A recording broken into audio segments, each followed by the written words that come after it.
All right, we're here with Scott and Chris of Vermithrax. And our couch made out of Dorothy's dress. It is a Dorothy kind of couch. It was free. Let's talk about the direction of Vermithrax at this point in 2015. Where do you see the sound of Vermithrax going at this point? Scott? Go. You go. Well, since he writes a lot of the riffs, I mean, I would say we're definitely going heavier, but also more technical. I don't know if that's more kind of like a thrash and prog kind of combination. You know? Sort of that. I mean, similar to what Jerry was saying about, you know, our influences were when thrash started to become slightly progressive. Like basically, it took that next step in the evolution of how they were writing, and Megadeth and Forbidden and Flotsam and Jetsam and all these bands were all starting to be just a little bit more than straightforward thrash and getting a little bit more progressive. And that's kind of the era that we all really got into what we were doing. So I think the music now that we're doing is starting to evolve into that same place. And there's things like Nevermore and bands like that that have influenced you know, Scott's playing and some of his direction. I'm a big Jeff Loomis fan. Why do you see that evolution happening now? I mean, what is it that has pushed you in that particular direction at this point? I'd just say our influences, really. You know. When as a band, I think the first EP was more of like, who are we? We were trying to figure out who we were. Yeah, what we wanted to be. Find ourselves at that point. Yeah, and now that we kind of know, where it's way easier. Like writing now is pretty much, it's a flawless thing. We just do it and it just happens. It's really organic and it's not purposeful. It's not like we gotta write more like this. It's just, hey, this is the next. I'm working on these riffs. I don't know where this song's gonna go next. And then Jerry's like, you could go here. Oh, that's a good riff. And you know, I may go, only do that twice. Or only do that 4 times. Some of the riffs I come up with might not fit. So you know, we want something else that will fit. He's pretty good about not bringing, like, if he doesn't feel it'll fit, he doesn't even bring it to us. He doesn't even show us. So he's got like a million riffs that we don't even know. Right, yeah. I got tons of riffs that these guys haven't even heard yet. Right. Because a lot of my writing comes from spontaneous, like being, you know, I don't think about the riff or, okay, I need to do this song, like for example, Architects of Fear. That was a song that just came out one night when I wasn't thinking about it. Just started riffing on something, and that's how it evolved, really. Just not thinking about it. That's how most of the best riffs are written. You know, once you start to think about it, then you're going to get in trouble. You know what I mean?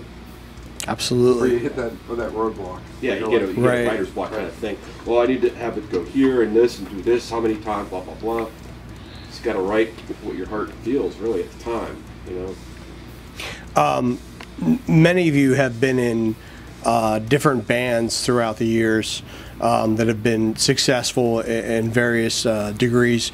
What have you found that has been special in Vermithrax? Actually, it's funny because I think Vermithrax for me is basically a culmination of the bands I was in when I was younger, all kind of coming together, because I started off playing really, really heavy thrash stuff when I was young, like 86, like around that time, and then progressed into progressive metal, like that was much more, you know, Fate's Warning-ish and Queensryche-ish, and had more of that vibe, and got away from the stuff that I grew up wanting to do originally. So Vermithrax is my chance to go back and do that, but combine basically both elements, and like I was telling you earlier, the EP, I was trying to separate myself from Breeding Zero, which a lot of people have associated me with. So I wanted to be different on purpose. I wanted to go, I can do this. This is what I also do. This is what I grew up with. And now the newer materials going in the direction where they're really combined, where I'm singing more of the mid and high range stuff and stuff that we liked growing up and that we were influenced by, that was more progressive sounding, I guess. So it's giving us, you know, all of our influences are different. Although we like that thrash genre, there's bands that Jerry loves that I mildly like, and then there's bands that I absolutely love, and then Scott's like, I don't know who you guys are talking about. Yeah, so like for thrash, I was more, before I joined Vermithrax, I didn't follow thrash that much. I was more of a Dream Theater fan, you know. I like that kind of and Yngwie stuff, and you know, all the progressive stuff was out there. But Jerry took me to a Forbidden show, and then my whole perspective changed after that. So I started listening to these bands like Nevermore, Artillery, Violence. What's the other one? I can't think of the name. Testament? Well, that's one of them, yeah.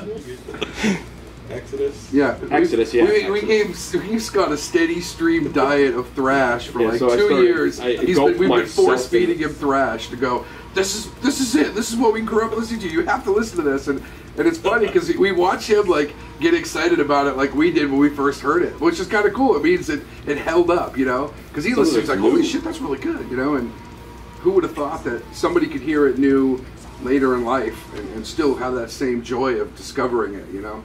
That's what's really cool about this style of music, because I think there's always bands to discover. There's so many bands out there doing really cool stuff that you may not have heard of in the mainstream, but then you find them in the underground and you're like, oh my god, this is the coolest thing. So that's always been cool for us. You guys have a real big show coming up here with Evergrey, which is always awesome to play with, like, you know, cool influences and friends and so forth. But, you know, what are the next big goals for Vermithrax? Europe. Yeah, I guess Europe is a goal. Well, one big goal that we're on the process of finishing our CD. So once we get that done, then we want to try to venture out into Europe, or even what we talked with Jared, Japan maybe, or something. It's going to get out around the world. Yeah, that's kind of our targets. We want to play in Europe. Well, really, anywhere outside Pittsburgh. Yeah, exactly. Besides, so we'll start small, like and work our way out, Pittsburgh, and then Europe. You know, yeah, a little jump, but no. But I think it is just to start playing out more. I mean, we've been really fortunate. We've had great. We've opened for some great bands, and we've had some great bills in Pittsburgh, and we can't complain. Like, we've had great opportunities. Metal Church was a great show. Iced Earth was a great show. Who else? We've had Queensryche. That was a great show. Yeah. And it's cool because they're very different bands that we're playing with as far as the metal genre, but we get a great response at each show, you know, and we talk to so many people afterwards that come up, and we still got to play with Lich King and some Lich King and some underground, some cool underground like thrash stuff. But yeah, we did play with Lizzie Borden. Lizzie Borden. Well, Lizzie Borden was like a year ago, wasn't it? It was more than that. Was it? Yeah, it was a while ago. But so, and now we've got Overkill coming up. We've got Sanctuary coming up. Obviously, the Evergrey show is cool. That's a personal, cool, fun thing. So I think just keeping ourselves in the consciousness of people is really the goal right now, and hopefully that spawns into allowing us to the bigger goal, which would be to go do some, you know, festivals in Europe and things like that. We've been talking to some friends in Europe that are kind of excited to get us over there, so there may be some stuff happening. So. When can we look for a new release from you guys? Well, we just mixed 3 of the 11 songs to have them basically complete enough to shop them around. So if we get some interest, that will allow us to finish it even sooner. You know, really more distribution or a licensing deal is something we'd like to do. Somewhere we have a little bit more control over what we're doing. But if not, we're not afraid. We have basically one label that's ready to put us out right now. So in that case, we could just finish this ourselves. So it's not like we're not do or die. Like we kind of have some options out there. So we're hoping to have it out by spring of this next coming year. The whole thing done. You know, we want to take the time with the packaging though. That's a big important part. If we're going to put out a CD, we want it to be something that you open up and you go, oh my god, that's the feeling I used to get when I bought a cool album. And hopefully somebody that'll put out vinyl, because we would like to have the gatefold sleeve and do the whole, give it a real presentation. So that's kind of also going to keep it from being rushed out, is that we're going to take some time with the artwork and make sure that the whole package is cool, not just, you know, musically, but visually you go, that's a cool album. So. And the CD thing, it's like everybody, when we play at shows, you know, with the download thing and being able to buy music online now, it's like we got to still sell are CDs at shows, right? People still want to buy them. You know what I'm saying? So that's something like a lot of bands. I don't know. Are they still a lot of bands still doing CDs nowadays? They are. Or is it more like? I mean, they're doing it. They've got to because they're doing their shows. They have their merch. Right. You know what I'm saying? And people want that physical product, even though they say that CDs are going to go out completely. I don't think so. I don't. No. Right. I want a physical product. There's a home, yeah, and I like the whole package, and Yeah. So It's we like want to you've got create something that we used to love. Getting an Iron Exactly. Maiden. Iron Maiden, like you brought up earlier, is a great example. Every album was a production. You were like, Right. oh my god, when you opened it, and you were reading the production notes and who played on this record, and I knew the engineers' names and everything on those records back then, because I read everything, and I pulled out the sleeve. If the sleeve had lyrics on it, yes. Yeah, they always had a different nickname for Martin Birch. Yes. Schoolmaster Birch. Yeah, they're putting their new album out on vinyl too. I read today. Yes, they are. Yeah, so see, that's Well, Vinyl's not dead. they are one of the masters, Yep, certainly, it's still alive. of marketing themselves. Not just a band that plays out live, but puts out great product.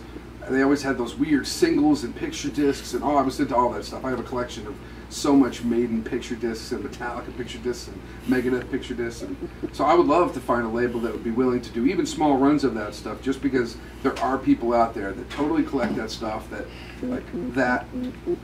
makes the band, that makes them, that takes that band to that. So next Jerry, level. what's the direction of Vermithrax here in the percussion avenue?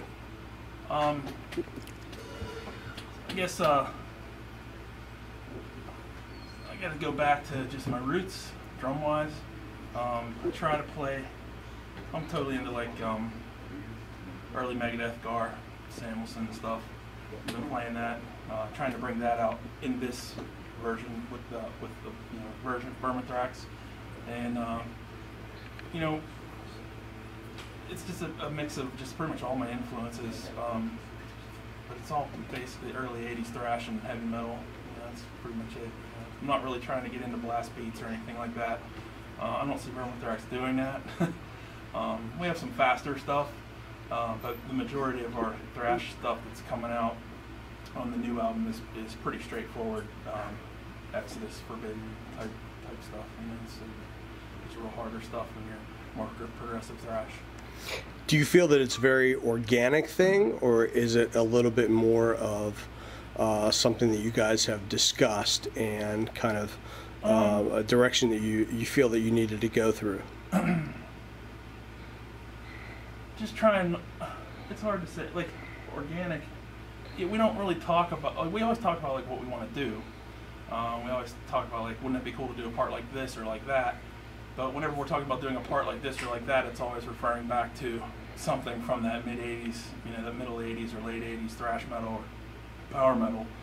So maybe some early '90s stuff, but we don't really discuss what we want to do or what we expect. It's basically just comes out, based on all our influences.